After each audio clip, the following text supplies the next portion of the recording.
Salut tout le monde, c'est parti pour les trois dernières situations de l'exercice de linéarisation. Je vais utiliser la même stratégie. Je vais commencer par dessiner en vert ce qui a rapport avec la variable dépendante indépendante, puis ensuite linéariser le truc, puis répondre au reste des questions. On y va.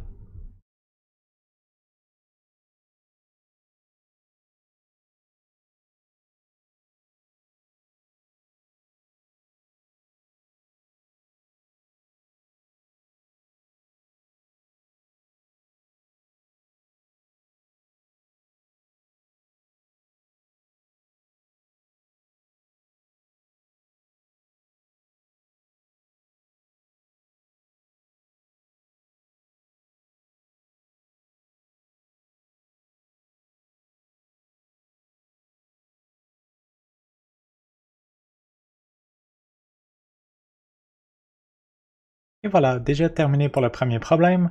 Fait que j'avais un e à la moins lambda, le lambda n'était pas linéaire ici, il était dans une fonction exponentielle. Fait que j'ai écrit y égale e à la moins lambda. Le delta, faut pas oublier qu'il est au dénominateur en plus d'être au carré. Donc 1 sur delta à la 2. C'est pour ça que j'ai tracé la ligne en vert, vraiment pour nous rappeler que le 1 divisé par delta, c'est aussi une fonction de delta. Donc 1 sur delta carré, ça m'a donné mon x. J'ai identifié ma pente, mon ordonnée à l'origine, puis j'ai utilisé les deux équations pour trouver mes deux inconnus, alpha et bêta. On regarde la situation numéro 5 et on refait les mêmes étapes.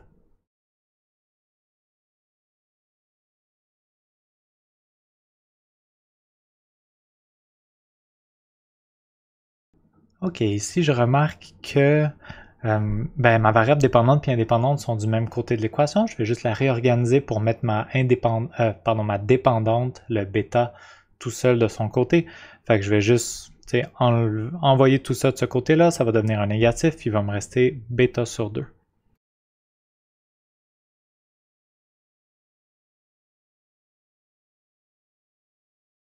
Maintenant, je dois définir mon nouveau x, mon nouveau y. Le diviser par 2, je l'ai gardé avec le bêta. J'aurais pu aussi l'envoyer de l'autre côté de l'équation puis le distribuer au numérateur sur les deux éléments. Ça ne dérange pas, ça revient exactement au même.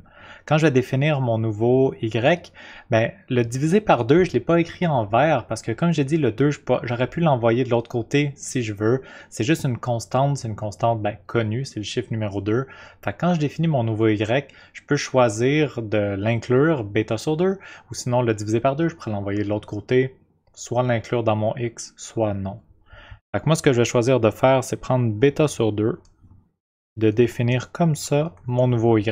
C'est un choix, il y a d'autres choix possibles qui sont des bonnes réponses aussi. Au bout de la ligne, quand je vais utiliser ma pente, mon ordonnée à l'origine pour faire mes calculs, peut-être que la valeur de la pente va être différente, mais tout ça va être cohérent, puis les valeurs des inconnus, lambda et delta, vont revenir exactement au même. Maintenant, il faut aussi que je définisse mon nouveau x. Je vois que dans ma fonction, le x, la variable indépendante, elle est à l'intérieur d'un cosinus. C'est sûr que il va falloir que je définisse un nouveau x pour que ça soit linéaire. Puis à l'intérieur de ça, il y a aussi la variable θ. La variable θ, est-ce que ça me dérange ou non de l'inclure dans mon x? La chose à laquelle il faut faire attention, c'est est-ce que θ c'est un paramètre connu ou c'est un paramètre inconnu? Je regarde mes paramètres en jaune, mes paramètres inconnus, puis je vais les tracer en jaune dans mon équation. Quand je vais définir mon nouveau x, il ne faut surtout pas que j'inclue la valeur d'un paramètre inconnu. Mais ça donne que le paramètre θ dans cette situation-ci, c'est pas un des inconnus du laboratoire. Ça veut dire que c'est quelque chose que je serais capable de mesurer expérimentalement. C'est une valeur connue. Donc je peux l'inclure dans ma définition de x sans problème. Si θ avait été un de mes paramètres inconnus, j'aurais pas pu dire cosinus de alpha fois θ, c'est mon nouveau x, parce que mon x aurait inclus une quantité inconnue, puis ça c'est illégal, on ne peut pas faire ça. Mais dans ce cas-ci, pas de problème, je peux prendre tout ça puis définir mon nouveau x.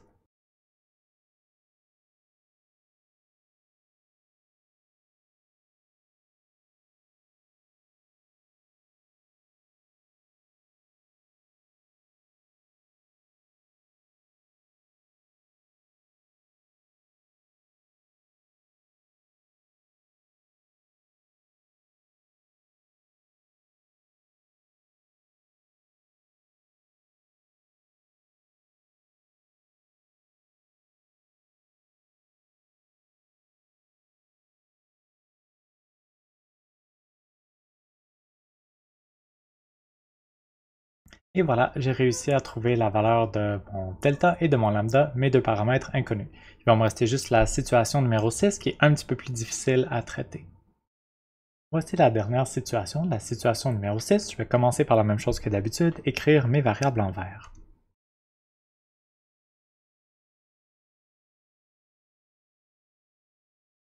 Ok, maintenant que ça c'est fait, je vais vouloir définir mon nouveau x, mon nouveau y. J'ai le goût de commencer par juste dire que ça va être y, puis que ça va être x. Mais n'oubliez pas, comme j'ai mentionné dans la situation précédente, que vu que maintenant ici mon inconnu c'est alpha, je vais le dessiner en jaune. Là j'ai un petit problème additionnel parce que je ne peux pas dire cosinus de alpha fois θ c'est ma variable en x puisque ça inclut un paramètre inconnu alpha, je ne serais pas capable de calculer mes valeurs de x. Ce que je vais être obligé de faire, c'est de faire des manipulations algébriques sur cette équation-là, dans le but d'être capable de définir ultimement un x puis un y qui n'incluront pas de paramètres inconnus, qui n'incluront pas le paramètre alpha. Ce que je vais faire, c'est que je vais prendre tous les autres termes de cette équation-là, je vais les envoyer de l'autre côté, je vais les envoyer dans ce que je vais ultimement définir comme mon y, dans le but que de ce côté-ci, il me reste juste le alpha puis le θ, puis que les deux ne soient pas comme pris à l'intérieur de la fonction cosinus. Fait que je vais commencer avec un peu d'algèbre.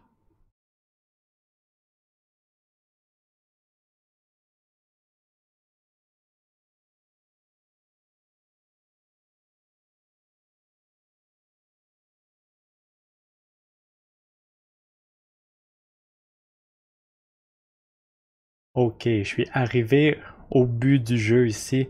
Avec cette manipulation-là, je vais être capable de définir un nouveau x puis un nouveau y qui ne vont pas intervenir alpha puis qui me permettent de linéariser mon équation.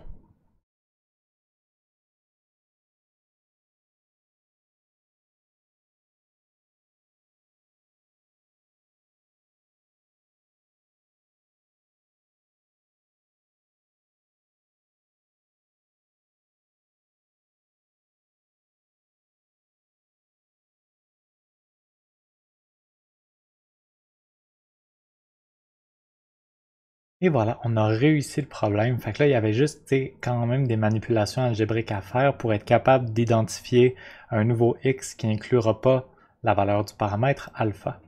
La fin du problème est comme vraiment triviale ici. La dernière question, c'est trouver la valeur de alpha à partir de la pente, mais vous voyez bien que alpha est tout simplement égal à la pente. Juste pour la bonne forme, écrivons alpha égale pente. L'ordonnée à l'origine était 0 parce qu'il n'y a pas plus quoi que ce soit. Ici, plus b, il n'y a rien du tout. Et voilà, c'est tout pour la situation numéro 6. J'espère que ça vous a aidé à comprendre le principe de linéarisation. Puis on se revoit dans les vidéos pour les autres parties du document de révision. Merci d'avoir écouté.